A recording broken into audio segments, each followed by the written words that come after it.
प्रिय मित्रों, जय माता दी, जय बद्री धाम की।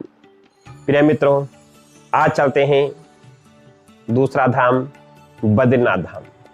आज जानेंगे हम बद्रीनाथ बाबा की महिमा, जानेंगे तप्त कुंड के बारे में, जानेंगे वहां के जो भी पौराणिक तीर्थ हैं उसके बारे में। तो चलते हैं बद्रीनाथ धाम। प्रिय मित्रों, बद्रीनाथ धाम बड़ा ही रमणीय क्षेत्र, चारों तरफ से हिम से ढका हुआ सुंदर मनोहर जिनकी छटा है, जो क्या है उत्तराखंड राज्य के चमोली जनपद में स्थित है, जो कि पूर्ण रूप से विष्णु भगवान को समर्पित है।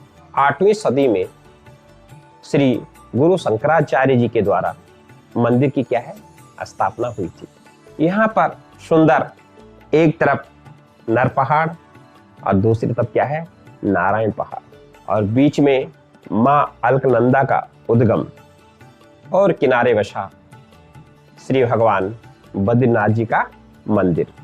यहाँ पर मौसम के अनुसार 6 महीने भगवान के कपाट खुलते हैं और 6 महीने जो है भगवान के कपाट जो है बंद रहते हैं, क्योंकि यहाँ 6 महीने जो है हिम से जो है यानी बर्फ से सारी छटा जो है, सारे पहाड़ जो है बर्फ से ढके हुए रहते हैं। मंदिर भी जो है भगवान का जो है बर्फ से ढक जाता है। तो यहाँ क्या है अप्रैल के महीने में जो है भगवान के कपाट खुलते हैं, जो कि नवंबर तक रहते हैं, और उसके बाद जो है पुनः नवंबर के बाद जो है वो कपाट बंद हो जाते हैं। यहाँ पर भगवान शालिग्राम के रूप में जो है निवास करते हैं। वो साक्षात विष्णु स्वरूपी है, जो कि वृंदा के श्राप के कारण भगवान को शालिग्राम का जो है रूप धारण करना पड़ा था। यहाँ के जो पूजा करते हैं वो जो मुख्य पुजारी जो होते हैं वो सबसे पहले क्या है बाल ब्रह्मचारी होते हैं, यानी बचपन से ही वह ब्रह्मचारी होते हैं।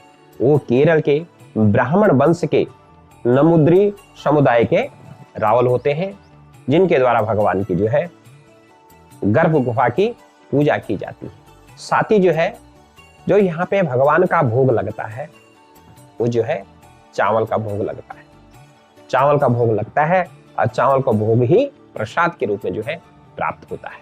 किसी समय यह स्थान श्री मार्कंडे ऋषि जी का आश्रम हुआ करता था।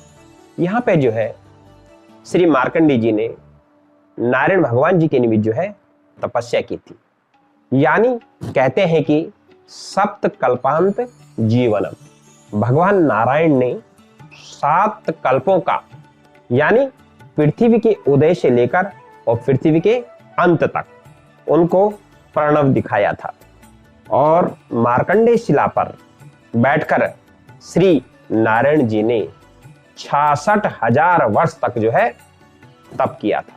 जब नारायण जी तप में विराजमान हुए और 66,000 वर्षों तक जो तप में बैठे रहे, क्योंकि बद्रीनाथ धाम क्या है बर्फ से जो है हर पल जो है ढका हुआ रहता है। तो जब भगवान तप में बैठे तो उनका पूरा शरीर क्या है बर्फ से ढक गया, यानी चारों दिशाओं से ठंडी ठंडी हवाएं, तूफान, वर्षा ये सब होती रही। तो जब इस प्रकार से भगवान नारायण जो है तप में लीन हो गए, उनको कुछ पता ही नहीं चला कि ठंड हो रही है या जो है बरसात हो रही है या आंधी आ रही है। तब माता लक्ष्मी का हृदय जो है बड़ा द्रवित हुआ, बड़ा दुखी हुआ। उन्होंने देखा कि भगवान नारायण जो है किस प्रकार से बर्फ में जो है ढक चुके हैं। तब जो है लक्ष्मी माता ने क्या किया कि उनके नजदीक जाकर और स्वयं क्या है बेर वृक्ष के रूप में जो है भगवान को छांव की, यानी जो भी बर्फ हुई वो जो है उस बेर वृक्ष के ऊपर जो है आच्छादित हो गई। जो भी हवा तूफान है वो सब जो है बेर वृक्ष ने जो है रोक लिया, जो साक्षात लक्ष्मी स्वरूप थी। जब भगवान की तपस्या पूर्ण हुई तो उन्होंने देखा कि लक्ष्मी क्या है बेर वृक्ष के रूप में जो है छाव बनकर जो है विराजमान है, खड़ी है। तो भगवान बड़े प्रसन्नचित हुए। भगवान नारायण जी ने कहा जिस प्रकार से मैंने 66,000 वर्षों तक यहाँ पे तप किया है, उसी प्रकार से तुमने भी जो है छाव बनकर तप किया है। क्योंकि जो बेर का वृक्ष है उसको जो है संस्कृत में क्या कहते हैं? बद्री। उसको जो है जो बेर वृक्ष है उसको संस्कृत में जो है बद्री कहा जाता है। तो भगवान नारायण जी ने लक्ष्मी जी को जो है वरदान दिया कि आज के बाद मेरे साथ आपकी भी यहां पे पूजन होगा। जिस प्रकार से मेरा पूजन होगा उसी प्रकार से आपका भी पूजन होगा और इस धाम का जो नाम होगा वो बद्री नाथ होगा। यानी बद्री का मतलब क्या है? साक्षात लक्ष्मी, और नाथ यानी साक्षात नारायण, यानी बद्री के नाथ। जो बेर यानी जो है बेर का जो वृक्ष है उसको संस्कृत में बद्री कहा जाता है। तो इसीलिए जो यहाँ का नाम बद्रीनाथ कहा जाता है। बद्रीनाथ का अर्थ ही है कि लक्ष्मी के नाथ। इसी प्रकार से इस स्थान का नाम जो है बद्री विशाल भी कहा जाता है, बद्रीनाथ भी कहा जाता है और बद्री का आश्रम भी कहा जाता है। कहते हैं जिस प्रकार से श्री रामेश्वर में श्री विष्णु भगवान स्नान के लिए आते हैं तो उसी प्रकार से जो है द्वारिका में श्रृंगार के लिए, जगन्नाथपुरी में भोग के लिए और जब तक के लिए बद्रीनाथ धाम में। इस धाम को मोक्ष का धाम भी कहा जाता है क्योंकि पितरों के उद्धार के लिए, पितरों के मोक्ष के लिए जो है इस स्थान पे क्या है? पिंडदान किया जाता है। पितरों के लिए जो है पितृ तर्पण किया जाता है।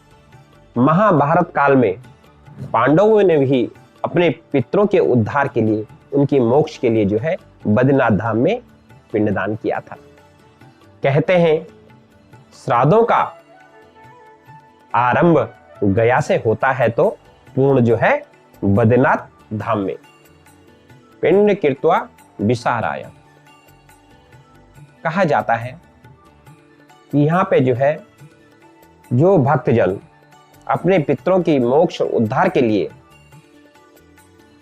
पिंडदान करता है, पितरों के निमित्त जो है तर्पण करता है, तो शास्त्र में कहा जाता है कि वह जो है पुनः माता के गर्भ में जो उसकी पुनरावृत्ति नहीं होती है, यानी वो पुनः माँ के गर्भ में जन्म नहीं लेता है।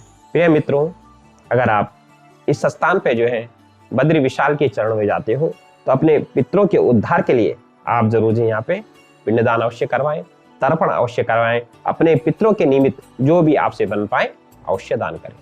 यहीं पर जो है तप्त कुंड भी, यहाँ इस तप्त कुंड में स्नान मात्र से ही सारे पाप जो है समाप्त हो जाते हैं। ये तप्त कुंड हर पल हर समय जो है गर्म रहता है, लेकिन जब कोई भक्त यहाँ स्नान करता है तो उस जल से जलता नहीं है, उसमें जो है भाप निकलती, लगता कि कितना गर्म है, लेकिन जब अंदर प्रवेश करते हैं तो बिल्कुल कोई जो है किसी को किसी प्रकार का नुकसान नहीं होता है। यहाँ पे लोगों ने बड़े बड़े वैज्ञानिक भी गए, सबने जो है खोज की कि ये कैसा है, किस प्रकार से है, कहाँ से आता है, लेकिन सभी क्या है इस पे जो है निष्फल रहे। प्रभु की ऐसी महिमा है, कोई भी इसका आज तक पता नहीं लगा पाया ये गर्म पानी जो है या जल जो है कहां से आता है। कहते हैं अग्निदेव जी को भक्षा भक्षी का क्या है पाप लगा था, यानी वो क्या है हर चीज को समाप्त कर जाते थे, तो उसका उनको पाप लगा था। क्योंकि हमारे हिंदू धर्म में जितने भी संस्कार हैं वो बिना अग्नि के पूर्ण नहीं होते हैं। हर संस्कार में जो है अग्नि प्रज्वलित होती है, तो अग्नि प्रज्वलित होती है, तो जब अग्नि प्रज्वलित होती है तो उसमें क्या है, पक्षी भी गिर जाए तो वो भी जल जाता है, कोई जीव या प्राणी उसमें गिर जाए तो वो भी भस्म हो जाता है, चाहे कूड़ा करकट कुछ भी वो सब जो है भस्म हो जाता है। तो वो जो है उसी कारण से जो है अग्निदेव जो है श्रापित थे। तो उस दोष को दूर करने के लिए अग्निदेव जो है उस दोष को निवारण के लिए जो है वो क्षीर सागर में गए। वहां जो है जब तपस्या प्रारंभ की तो भगवान श्री विष्णु भगवान जी ने कहा तुम जो है बद्रीनाथ जाओ, वहां जाकर क्या है सभी भक्तों का उद्धार करो, सभी भक्तों के पापों को धो। तब जो है अग्निदेव बद्रीनाथ में गए। तो जब वो बद्रीनाथ में गए तो अग्नि से तो कोई दोष समाप्त होने वाला नहीं था, क्योंकि अग्नि जिसके पास जाएगी वो तो जल जाएगा। तब जो है अग्निदेव को विष्णु भगवान ने जो है आशीर्वाद दिया कि तुम जो यहाँ पर जल के रूप में विचरित करो। तब से जो है वह कुंड तप्त कुंड के नाम से जो है प्रसिद्ध है। प्रिय भक्तों, अगर आप यहाँ जाते हो तो अवश्य जो है तप्त कुंड में स्नान जरूर कीजिएगा। आपके सारे रोग शोक सारे दुख जो है क्षण मात्र में दूर हो जाएंगे।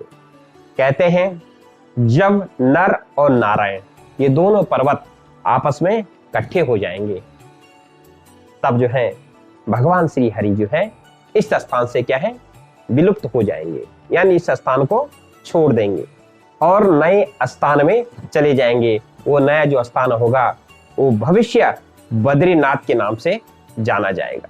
यहीं पर बद्रीनाथ से 4 किलोमीटर दूर जो है वो देश का क्या है आखिर गांव है, यानी माणा। माणा गांव को कहते हैं कि यहीं से जो है धरती का स्वर्ग निकलता है। यहां पर गणेश गुफा, व्यास गुफा, भीमपुल, वसुधारा, सतोपंथ जो अपने आप में जो है पौराणिक इतिहास समेटे हुए हैं। जो बद्रीनाथ धाम के दर्शन के लिए जाता है वो एक बार जो है माणा गांव के दर्शन अवश्य करे। माणा गांव के दर्शन करने से जीवन में कभी भी धन का अभाव नहीं होता है, ये जो है कहा जाता है। प्रिय मित्रों, आज का प्रोग्राम आपको कैसा लगा ये आप हमारे कमेंट बॉक्स में अवश्य लिखेंगे। साथ ही हमारे चैनल को आप अवश्य सब्सक्राइब करेंगे, शेयर करेंगे और जो है लाइक करेंगे।